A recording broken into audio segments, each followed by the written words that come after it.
and welcome to today's webinar. My name is Brenda Suggett, and I'm the Executive Director of CARSP.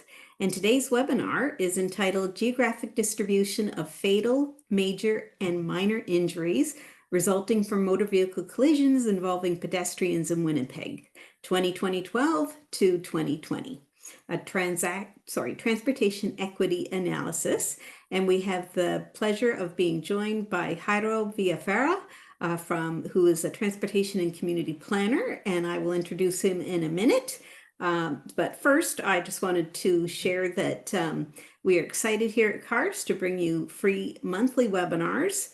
And they are free to CARS members, but we also, if you're a non-member and you're not sure about membership, you can pay $50 to participate. I also wanted to make you aware that we will not be having a webinar in May due to the fact that our conference is in May, but we will have one in June, and details about that webinar will be coming shortly. I also have a couple of housekeeping items to share. So the first of which is that we do invite you and encourage questions throughout the webinar. However, we don't answer them until the end of the webinar, but you can actually submit them though throughout the webinar using the Q&A function at the bottom of your screen. And secondly, we do a post-webinar survey. Just gives us a little bit of feedback about what you liked about today's webinar, any other potential webinar topics that you would like us to cover, and you have a chance of winning a $25 Tim's gift card. So I really encourage you to submit that, and the link will be in the chat area. And now I have the pleasure of introducing Jairo Villafera. He is currently a semi-retired transportation planner, is working as a pedestrian safety and equity advocate. He has worked for Canadian agencies and U.S. metropolitan planning organizations in Florida, North Dakota, and Minnesota. Jairo advanced congestion management studies, maintained and updated a county-wide truck routing assessment ordinance and routing map to facilitate the safe and effective movement of goods, people, and services. He also contributed to the development of the province of Manitoba's energy efficiency and emission reduction mandates, including vehicle emissions policy evaluation and new technology acquisition. Working for the East Grand Forks MPO, among others, Jairo developed the Environmental Justice Manual, the Discovery School Safe Routes to School Plan, the Pedestrian and Bicyclist Crash Data Analysis, and the Bicycle and Pedestrian Element. Most recently, Jairo has been analyzing traffic collision data involving pedestrians and assisting local decision makers with recommendations to improve pedestrian safety in the city of Winnipeg. He also has his master's degree in city planning from the University of Manitoba. So welcome, and thank you so much for coming. We appreciate it, and it's all yours. Thank you for the opportunity, and thank you for to the participants for attending this presentation.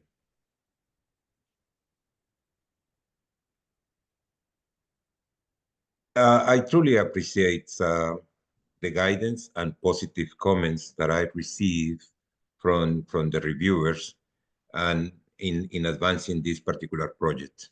As you can see them right there, they are the ones behind the guidance. However, I am the one responsible for the contents of this project, and under any circumstances, this presentation or the work related is supposed to be taken as engineering guidance or legal advice.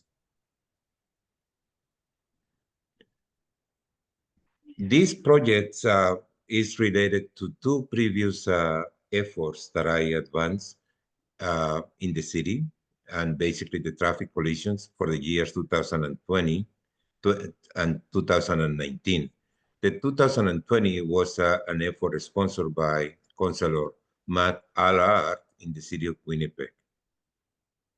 The objectives of those projects were to increase our community and policy makers and users' understandings of the various factors involved in fatal and severe injury causing traffic collisions.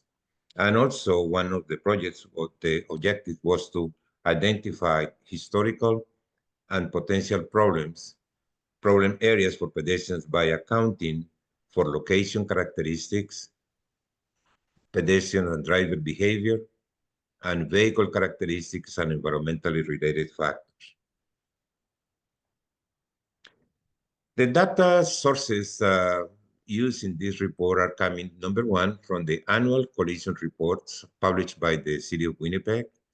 From those ones, we have extracted pedestrian-related data, and we have used the 5-year rolling average methodology, which has been recommended by the U.S. Federal Highway Administration.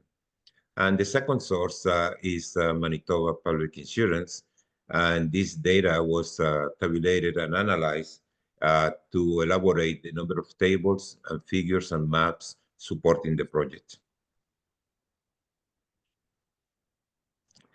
Then a number of tables based on the information from the City of Winnipeg is here. We have produced report collisions, number of registered vehicles, collisions and population numbers, number of collisions by severity, actions taken by pedestrians and maneuvers by drivers.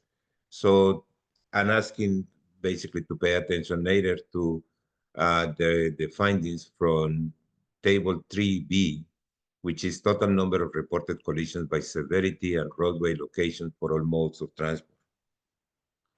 Then overall, what I want to do is summarize some of the findings that you may find in those tables in case you need them. Number one, there is a steady increase in the total number of reported collisions causing property damage, and there is a consistent number of fatalities per year, which is on average almost 13% per year. 13 per year, sorry.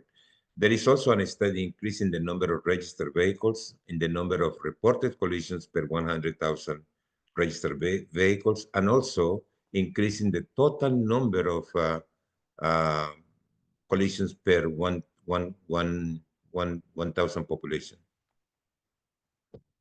Key observation from the study includes a steady increase in collisions involving pedestrians, resulting in fatal, major, and minimal. That means in all injury categories, we have pedestrian involvement. On table 3V, there is an increase per year in collisions, including pedestrians and bicyclists at the intersection, causing property damage, and also at the non-intersection, causing injury and property damage. So in this sense, apparently more collisions are happening at the non-intersection level. The group that was involved in the most fatalities is the group of people, whether men and women, ages 20 to 24. They are responsible for 13% of all the fatalities and combined injuries. Other kind of key observations include that indicates that about 42% of the reported fatal and severe injuries involved pedestrians at the intersection when they were crossing with the right of way. This is a very concerning issue because about 34% of the pedestrian actions were reported in those collision reports as unknown. Then the number of pedestrians by age, now we have at the intersection crossing with the right of way, have the largest numbers basically between the ages of 15 to 19, 20 to 24, 25 to 29. So those account for about 30% of all the fatalities and injuries when they are crossing with the right of way.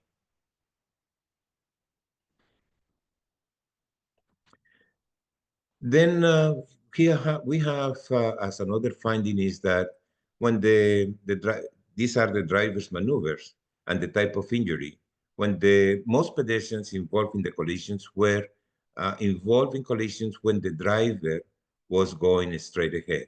That means 24% of them. or 19% when the driver was turning to the left. So then going straight ahead, we have by age of the driver, have a number of drivers between the ages of 15 to 19, 20 to 24, 25 to 29, and 30 to 34. Those ones account for about 42% of the drivers performing this particular action. This information from the city has been very beneficial. It has facilitated our understanding of the collision trends, pedestrian actions, and driver maneuvers immediately prior to the collision, collisions by mode of transport, by severity, number of victims, by age, locations. However, in my opinion, that information, even though has been very useful, does not tell us anything about the roadway characteristics, the number of lanes, the traffic volumes, the functional classification of the roadway, whether there were signals, whether there were speed posted, or help us to identify those hot spots, or neither the geographic scales of the problem. So now we have, because of that, we need to now uh, implement a traffic collision analysis that allows us to overcome these kind of shortcomings. In that sense, the transportation equity, it is based to describe the roadway characteristics in proximity to the collision location, in this case, the intersection. Observe general patterns in pedestrian activity in the area at the area-wide level where these things happen. Consider the areas-wide overall functional land use in proximity to the intersection, and also establish a perceived equity impact of those collisions in the community. We don't know. Then the definition that we have for transportation equity involves a situation where a particular mode of transport, the travel is safe, is secure, and improves mobility and accessibility fairly, enabling all people to participate in socioeconomic life. This study strives to go beyond the 5 E's and also to include equity, because equity can be also conceived socially, spatially, and procedurally. So we also recognize that people from different kinds, they have different particular kind of transportation needs. We also strive to expand the, the concept of transportation, the pedestrian facility, to go beyond the sidewalk. In this case, we include other elements like the land use, the signs and signals, ramps, whether there are crosswalks, traffic calming, bus stops. We also go and analyze the roadway characteristics at the intersection and arterials level, and consider function and impact of the built environment, because there are a number of barriers and impediments in the built environment that are also closely associated with pedestrian collisions. Walking is an important and convenient mode of transportation. Thus, pedestrian movements should be accommodated in all facilities in the transportation system. Accommodation of pedestrians involves developing physical environments responsive to pedestrian needs. Here are some essential elements of a walkable neighborhood. Directness. Does the network provide the shortest possible route? Continuity. It is the network free from gaps and barriers. A street crossing. Can the pedestrians safely cross streets? Visual interest and amenities. Is the environment attractive and comfortable? Security. Is the environment secure and well lighted with good lines of sight to see the pedestrian? These are the elements that the pedestrian environment must feel like a safe place for people to walk. The key pedestrian security facility element is whether the pedestrian is clearly visible to other pedestrians and to other modes of transport. Safety is an important component of pedestrians' activities. So the current research indicates that pedestrian fatalities are distributed unevenly through space and time and impact certain groups of people disproportionately. Pedestrian fatalities are more likely in areas where there are higher levels of pedestrian activity. There were significantly more injured pedestrians, cyclists, and motor vehicles occupants at intersections in the poorest areas of any given city. The number of injured pedestrians and cyclists is also related to the number of people exposed. Thus, in a given environment, the more people walking, the more likelihood of more pedestrians injured.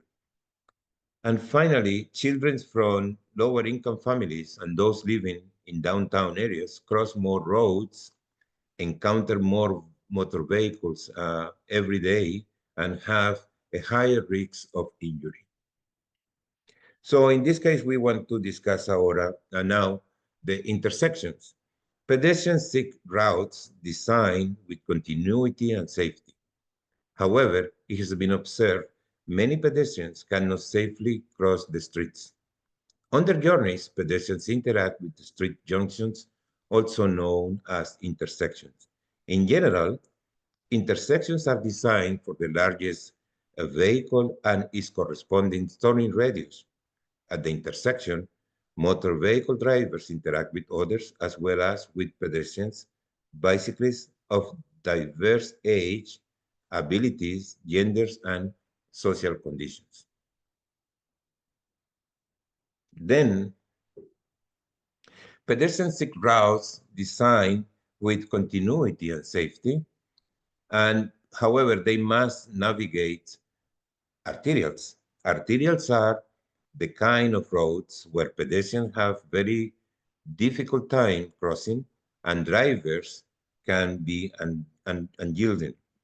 Arterials share some common unsafe conditions that hinder or diminish pedestrian safety. As a result, it is observed that arterial roads are disproportionately more dangerous for pedestrians, lack pedestrian signals and marked crossings, and many schools are located on high speed and high traffic volumes arterials.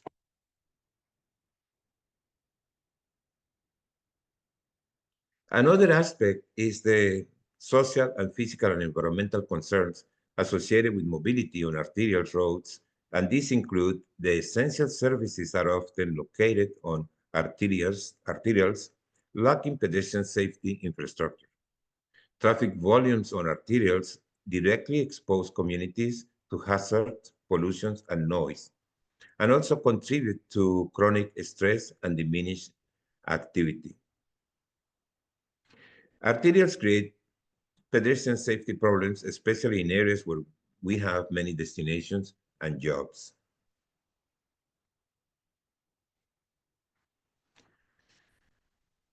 Although there are a number of institutionalized and focused efforts in place to overcome the impact of systemic disparities existing in the transportation system, still inequities continue.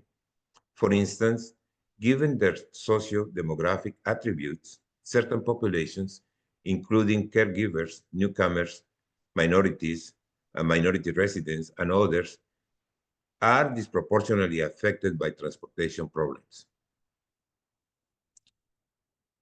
In addition to children and their caregivers, other populations that depend on pedestrian mode of transportation for access, proximity, and mobility include those that are too old or too young to drive, may lack a driver license, motorized transportation costs are out of reach of household budgets, are without access to, or have decided not to own or to operate a motor vehicle, have postponed, retired, or eliminated the need to operate a motor vehicle, or maybe a person experiencing a health impairment. And there are others that their mobility decreases where their disability. Here is a visualization of the collision counts involving pedestrians by intersection. Both the map and the table visualize the locations and the number of intersections where motor vehicles collisions have occurred. For instance, 503 intersections are responsible for one collision, or the other way around. In this number of intersections, there was only one collision.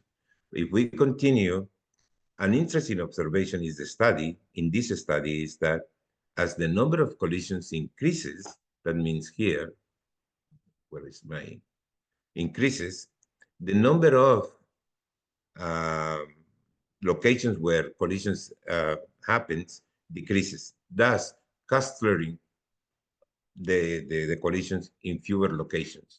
So in a location, there are one location with 17 collisions, one location with 16 collisions, two locations with 15 each one.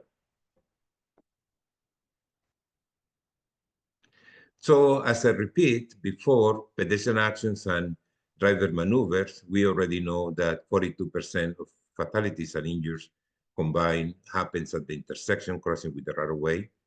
And about 24% of those drivers colliding with pedestrians did so when they were going straight ahead. Again, we discussed that the number of unknown reports of the maneuvers or actions reported is about 40% in those reports. This is the total number of collisions that we are discussing in this study. Are discussing 1,800 collisions registered at the intersection. 822 pedestrians involved in collision resulting in major and minor injuries. I want to point to you that the non-intersection locations, those ones, accidents or collisions involving pedestrians were not included because the information was not complete. So we're only talking about 1,800 here, 822 registered. We are talking about 39 registered fatalities at the intersection. However, 25 people involved in fatalities were not included in our report.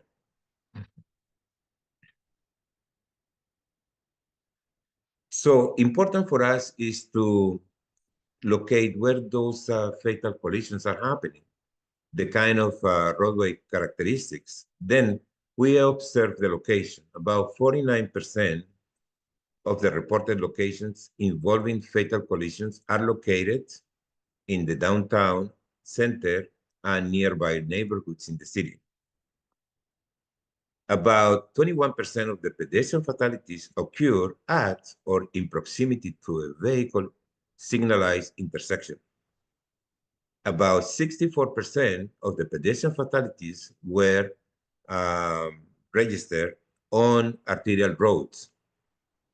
About 53% of fatal collisions were registered on roadways ranging from 10,200 to 44,500 average weekly daily traffic on the main road.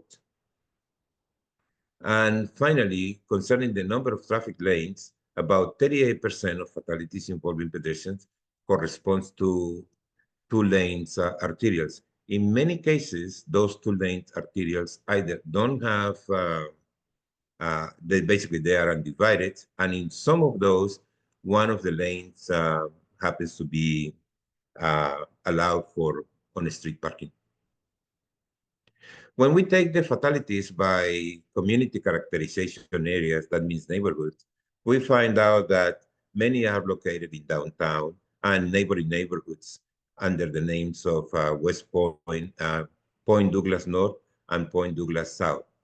In downtown Winnipeg, there is a 11-block district area which features daytime office and commercial and nighttime activities. It's called the Shed or Hospitality, Sport, Hospitality and Entertainment District. However, in some of those adjacent neighborhoods, there is an increased focus on affordable housing in the local plans, improving neighborhood safety, increasing economic development, and also providing access to recreational and wellness opportunities. Unfortunately, in our opinion, the plans appears to neglect the impact of limited transportation options in fostering the implementation of those outlying strategies that they are striving for. So now we can see here the concentration of injuries, basically major injuries. Now we see here again downtown and the Point Douglas North and Point Douglas South neighborhoods. In these neighborhoods, the presence of arbitrary barriers that interrupt continuity and directness for pedestrians discourages long-distance pedestrian trips and commuting journeys around the neighborhoods. For instance, underpasses, overpasses, and bridges and railway marshal yards act as absolute barriers, land use barriers, along with the presence of Main Street and other arterial roads. Those built environment impediments interrupt pedestrian directness and interfere with network continuity. When we take these injuries at the neighborhood characterization level, again, we see the concentrations of those ones in the downtown area neighborhood. Here we have a number of intersections whereby there has been a number of traffic counts and a number of injuries. So when we take all of them, at least 8 of those ones are located in the downtown neighborhoods or adjacent. And this allows us also to see where those hot spots or selected intersections with 10 to 17 collisions are really located, collisions involving pedestrians. So the map here illustrates the urban distributions of injuries resulting from motor vehicles collisions involving pedestrians. Areas in proximity to schools are high-risk areas for pedestrians. Due to interactions between vehicles and pedestrians, safety at nearby intersection decreases. Inattentiveness of part of the children and young adults when crossing busy streets, navigating pedestrian crossings in mid-block locations, and pedestrian behavior are all unpredictable. The perceived long distance, travel speed, and traffic volumes may deter many parents from allowing children to walk to school. Conversely, the presence of sidewalks and the presence of crossing guards are factors of importance for parents that do not allow their children to go to school. So we had found that the vast majority of pedestrian-related accidents, collisions, are located within the boundaries of the school division, number one. And that school division number one is also basically encompasses parts of downtown areas and the neighborhoods that I was discussing before. However, pedestrian activity in these areas is also uh, mediated by the fact that we have one of the largest concentrations of schools and students of different ages and mobility and abilities. So some of those could be year-round, others of them could be seasonal. Nevertheless, the presence of pedestrian activity in this neighborhood happens to be one of the highest. So some of these neighborhoods, the ones that we've been discussing, according to them, the walking share of transportation at the neighborhood level for the city of Winnipeg is about 40.9%. However, if we look around, many of those ones range from 16, 13, 42. That means the number of residents, the percent of residents in these neighborhoods that are actively walking is corresponds to this percentage. But also because they are downtown, in many occasions, some of these neighborhoods are considered low-income neighborhoods. And now we can see the number of residents that, for some reason, in comparison to the city, rely heavily on transfers, different kind of transfers from the cities or for the governments in order to maintain their standard of living. There are a number of recommendations. And one of the main recommendations is to assess the impact and also to curtail the practice of filing incomplete traffic accidents.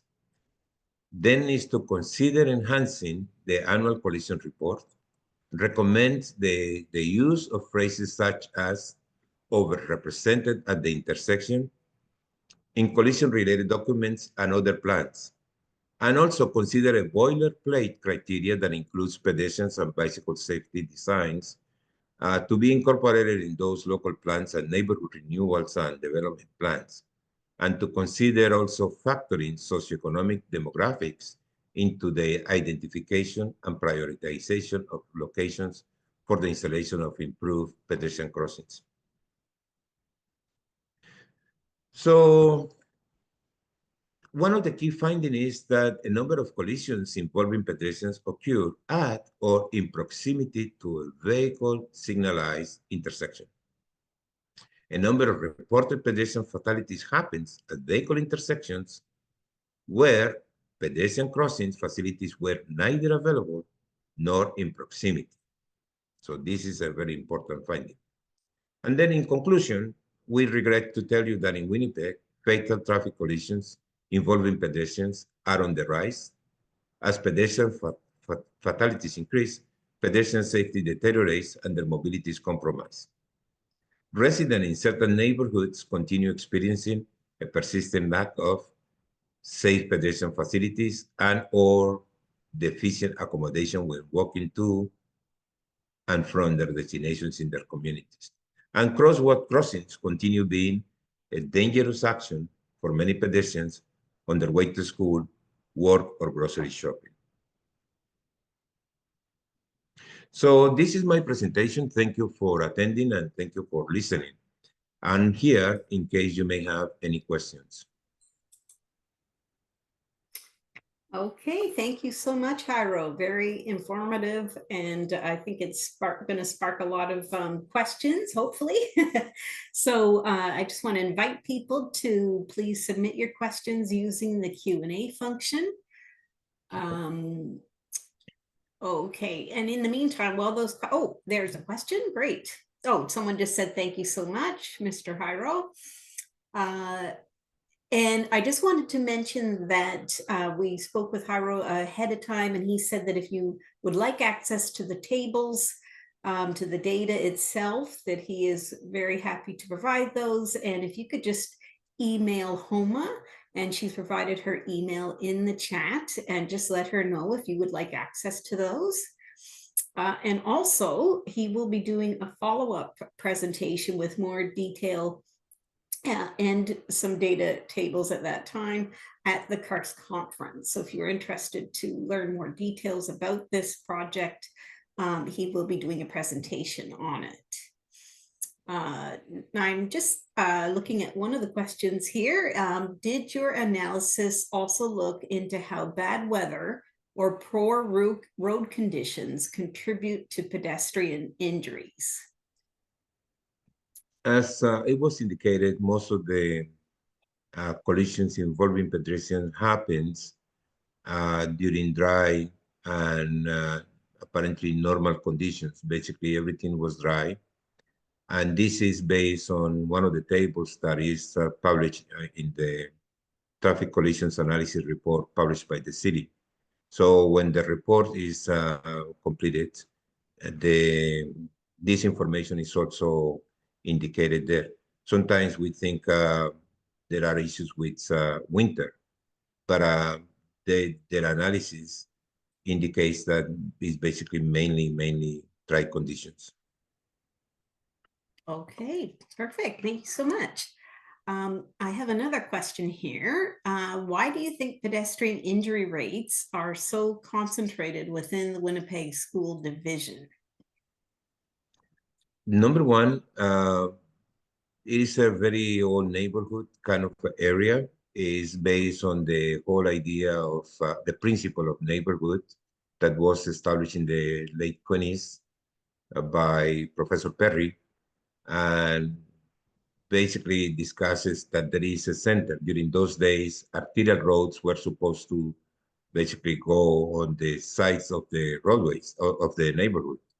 So now we have a lot of high-speed roadways that are basically transecting, that are splitting some of those neighborhoods in comparison to their functions when they were originally built. And we have also the proximity to some marshalling yards. And because of that, a number of warehouses we encounter, a combination of mixed land uses as well. But because the marshalling yards, in my opinion, I did another analysis before, they put a pressure on pedestrians by lengthening their walks. So now we have within this area what you call T intersections. Basically, this is a very most common kind of transportation network around that. And we have a flow of heavy vehicles passing by. But there is another issue that has become now, from a social point of view, is that apparently, I don't really know it, but it's easier to see some people faster and easier than seeing others when they are on the road. There is something called like a driver's violence or something that allows people to become completely inured to the presence of others when they are sharing the road. Mhm. Okay, thank you so much for that answer. And it actually, but just before I get back to the questions that are listed, I have a question myself that links to what you've just talked about the fact that in some areas there is such long mid-block sections in between intersections, and therefore, there's more risk of crossing mid-block. And it makes me think of the one map that you showed that was entitled Visualizing Collisions Counts Involving Pedestrians by Intersections. Yes. And you had shown in that that the number of collisions, the fewer collisions, I should say, occurred in this, I guess, on the roads that had the highest number of intersections. And then as the number of intersections lowered, you had more collisions. So is that because there is a lot more mid-block types of collisions and injuries and fatalities? Okay. We need to go back again to whenever I told you, the audience, about the attention needed to be paid to that table 3B. That table, basically, I did it on purpose to find out whether the statement of overrepresentation at the intersection is valid. Certainly speaking, apparently, even though we think that the intersection is dangerous, happens to be that most traffic involving pedestrians, accidents, collisions, are really mid-blocks. So, and this happens to do with the fact that people need to shorten some routes, and this has to do with issues with design. People don't want to walk uh, to the next intersection to cross the street, for instance, when they are coming to school, when they are attending university, when they are going to a series of activities, as I indicated in that particular table for downtown. But if we take one of the intersections with 17 accidents, shows us that they are very closely related to areas where there is land use activity that attracts pedestrians' mobility, a hospital, a park, a crossing. So a bunch of McDonald's, a bunch of destinations where people need to come And mostly they may come unattended, they may be distracted, and other things may happen that they don't pay enough attention to what's happening on the road. So that's what is happening, the situation happening.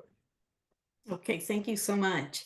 And actually related to that, one of the questions is, could you please um, outline what countermeasures you have come up with to address a pedestrian collision? So for instance, have you recommended more PXOs to Okay. deal with this? Yeah.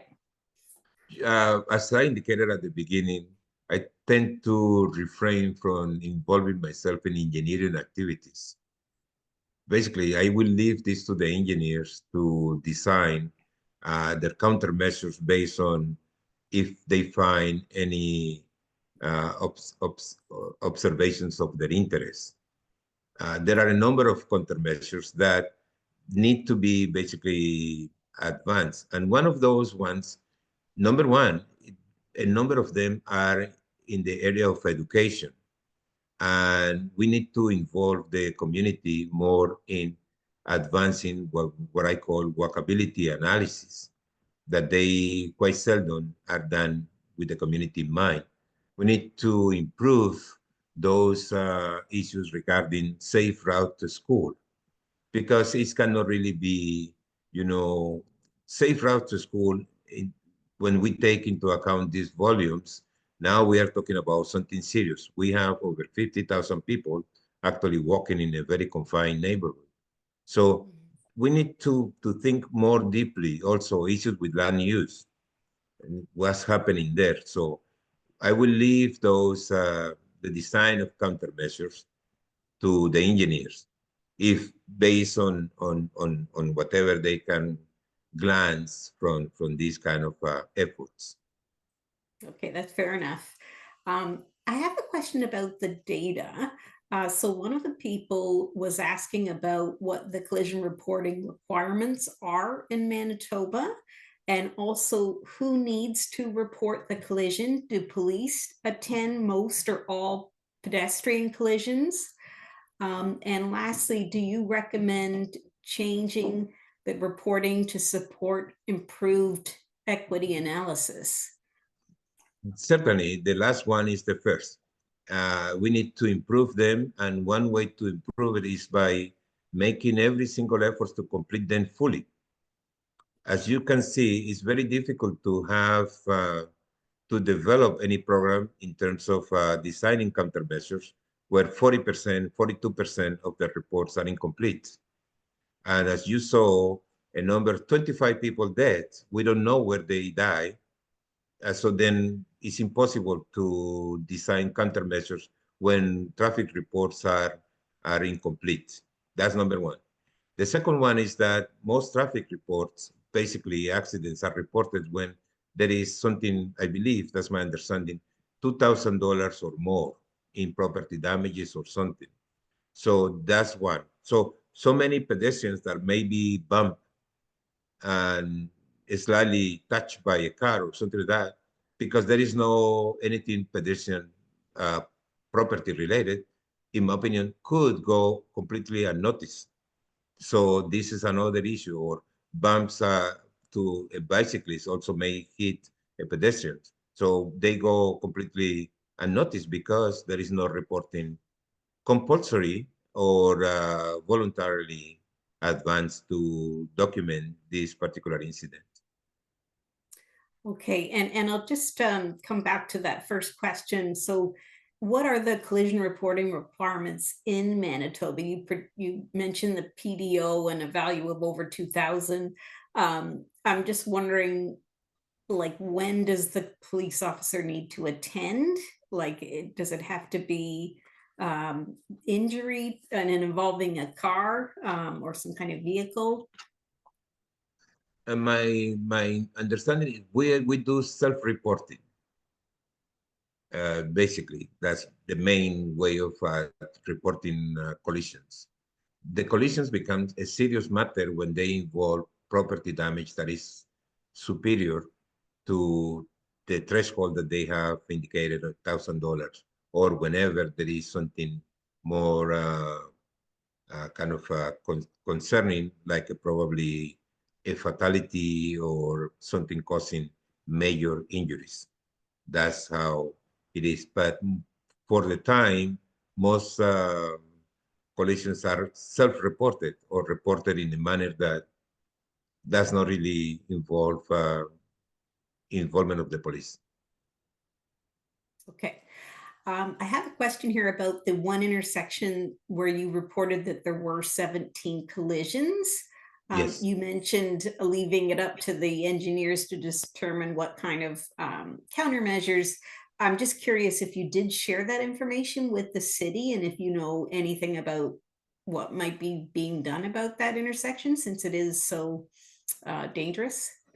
Yes. The three reports, including this one, the geographic locations of those pedestrians collisions, been shared with the city hall, with the Public Works Committee, and they have been forwarded to the Public Works Department. But on the other hand, the Public Works Department, they have a safety plan that they've been advancing, a number of recommendations done by a major consultant in the city, and somehow, even though in that report it touches with the idea of implementing equity analysis, for instance. So it is my understanding that probably coming those things from a major consultant, it's possible that the department will lend their ears to follow those recommendations made previously by the consultant, because that report that the consultant provided became a policy paper that now they are following very closely to the line, to the point that uh, to their benefits, it's important to tell, most recently, about a couple of months ago, the city announced through the Public Works Department that they have made some significant changes to the length of the timing for those pedestrian crossings in about 100 intersections in the city. So my understanding is that they are heeding both what the consultant indicated, and I believe to some extent, and I hope they may also heeding some of the advice that is being under consideration given to them through these three reports. Okay, that's good to hear. Great. I've got another question here. Did your analysis take into account the type or size of vehicle? For instance, if it was a passenger car, an SUV, a heavy truck that was involved in the pedestrian collision. Is that something that the police record in Well, Manitoba? yes, they do, but okay, there are some issues with the classification of vehicles. Mm. And when I said the need for us to determine whether it is an SUV or a commercial vehicle or something, it's a very important issue, because now there is basically a proliferation of largest vehicles like SUVs and pickup trucks in the mix of the fleets in the cities. So the idea, the suggestion in one of the reports is that rather than putting together all of those by axles, it's better, in my opinion, to put them by type of, as the manufacturers do. They do SUVs very clearly identified. They do pickup trucks very clearly identified. They do a number of tractor trailers, a number of trucks, and so forth. So that way will tell us what's happening, because many pickup trucks, for instance, visibility issues from those vehicles has become a nightmare, particularly in around school safe routes. Some kids are completely invisible to the driver because they are too little, too short to be seen. So now we need to move, and that's the suggestions in terms of equity, to find out what can we do, because there is a movement in North America to basically ask the highway administration, please help us to reduce the size of these humongous trucks that are now invading our streets and also becoming a menace. Yes, very good point. I know there was a petition towards the IIHS to, yeah, put into place regulations to restrict the size of some of those vehicles. So very good point. Someone is asking about reducing speed in the area, particularly where there may be people with that need more social supports, like the unhoused, that might be accessing services, and often those services are along busy streets, and just, you know, whether like lowering the speed limit. I guess it's another engineering question, which I know you've said that you want to leave to the engineers. I mean, to me, that would seem like an obvious thing to do, but obviously you also have to change the street look too, because if it looks like you can go a lot faster, then people tend to do that. So yeah, I don't know if you have any comments about that. Yes, there are a number of traffic calming countermeasures, including speed reductions. But there are other ones that have to do with the design of the roadway and also have to do with the behaviors of the drivers. Sometimes when we have this situation of T intersections, and I was reviewing the document by somebody that says that one problem that is happening is that while we are spending and putting all our attention on arterial roads, as you saw in the table, the 500 collisions at one particular intersection, basically telling us that, according to that study, local roads are becoming more dangerous for pedestrians than actually arterials. The point here is one of those are visible, the other ones are completely invisible. So if we want to read, if you look at local roads, the speeds are very low, mostly. Uh, the, the, the, the design of the layout of the neighborhood is something familiar to whoever happens to be resident. But later we have a problem with third-party users of the roadway, and they don't know the roadway, and therefore they are more prone to get themselves involved in a collision. And the person that wrote that report indicates that there is another issue now with this is something they wrote, with the whole issue of taking the GPS uh, directional possibilities, is sending people to roads that nobody has driven before on.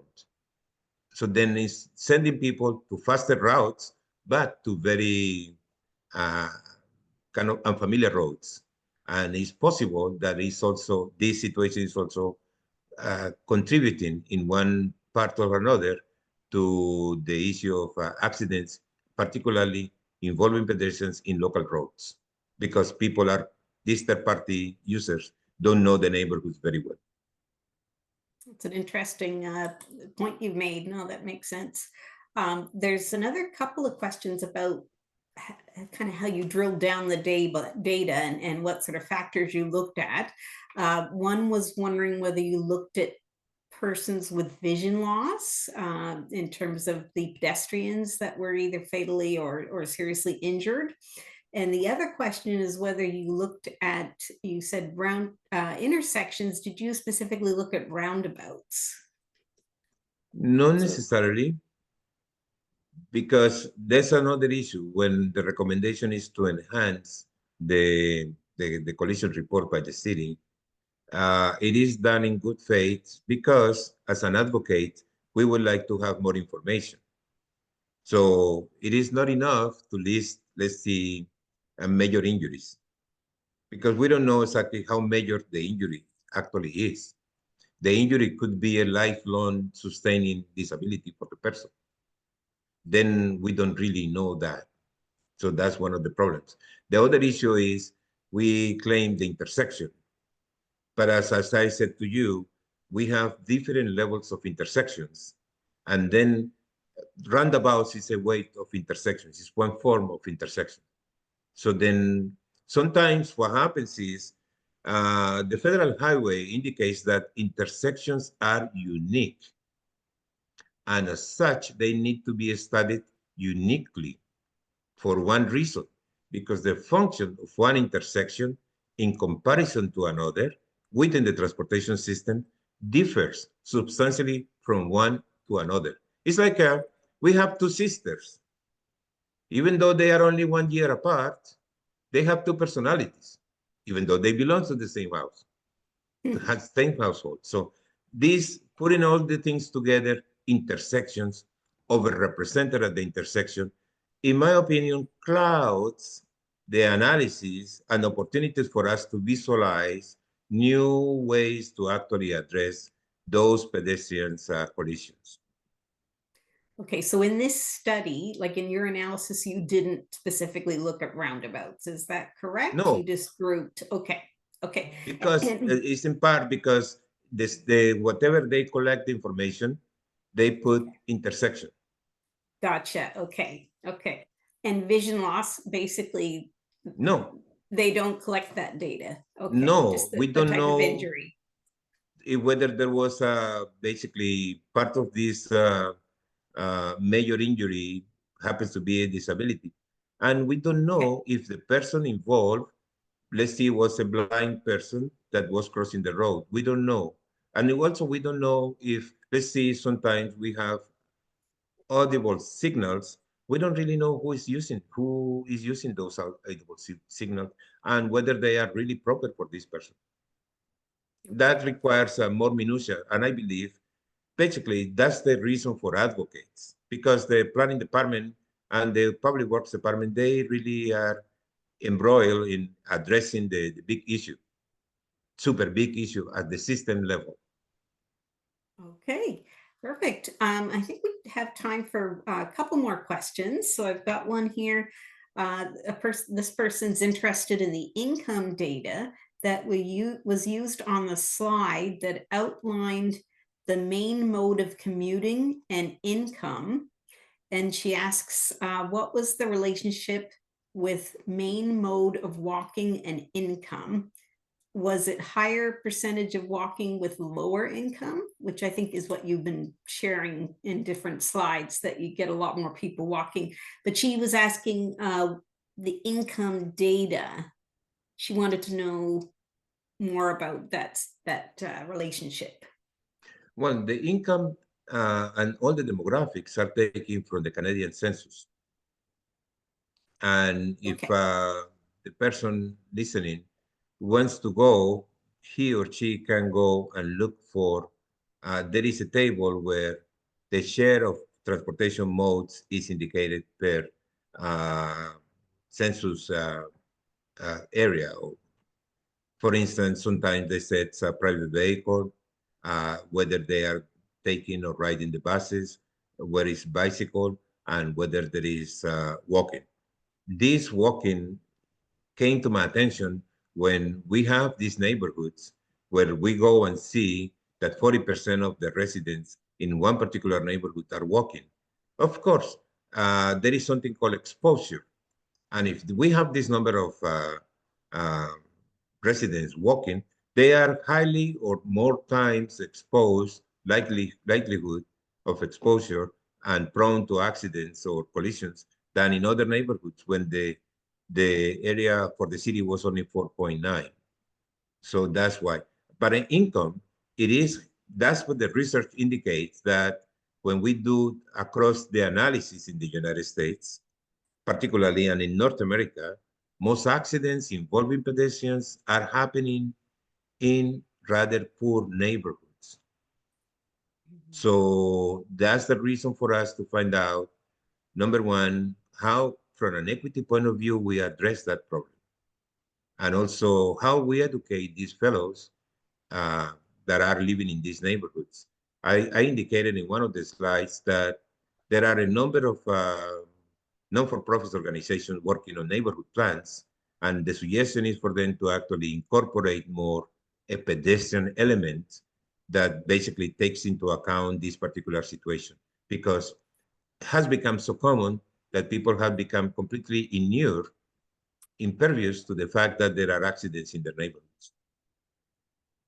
Okay, thank you. I think that's all our time. And I'm just going to get Homa to post the link to our post-webinar survey. And once again, encourage you to complete that. There is a chance for you to win a $25 Tim's gift card. Yeah, this was great. We had a lot of great questions.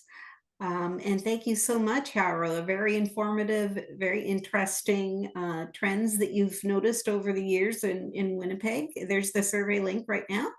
And I'm so glad that you were able to share them with the city. And once again, you will be doing more of a presentation, I should say, further presentation on more details of this project at our conference. So that's a little plug for you to come there. And just thank you so much for your time and for presenting to us today. Really appreciate it.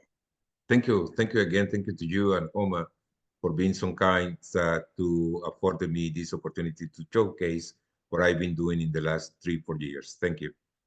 You're very welcome. Take care, everyone. Thank you.